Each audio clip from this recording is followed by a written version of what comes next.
Hər kəs salamlayıram. Dostlar, son zamanlar sosial şəbəkədə toyuğun filesindən xırt-xırtlı çubuqlar bişirirlər və bu insanlar indi son 2 gündür mənə göndərirlər ki, bu proteindir, mən bunu yeyirəm, mənə xeyirli olacaq.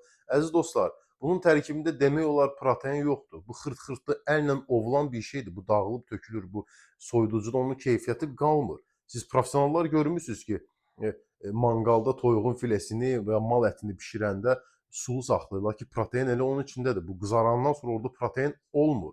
Və bir daha söylürəm ki, sən arıqlamaq evdə də arıqlaya bilərsən, çöldə də arıqlaya bilərsən. Bizim məqsədimiz odur ki, arıqlamaqla eyni anda biz əzələni inkişaf elətdirək.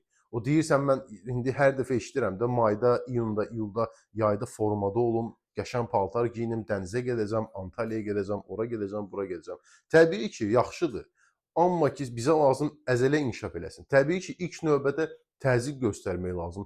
Amma belə çipslər, o filedən düzələndə olmur əziz dostlar. Sən sadəcə bunu kinoya baxa-baxa dilxoşluq eləyə bilərsən atışdırma kimi. O da ki, nəyə lazımdır, nədir, artıq bir şey yükləyirsən. Ona görə deyirəm ki, çalışın ən yaxşısı qaynadılmış qidalardır. Yağ da desən əlavə yağ üstünə yəni eləyə bilərsən. Başqa burada nə ola bilər? Bir daha söyləyirəm ki, çalışın depo yaratmayın. Hər kəsə uğurlar.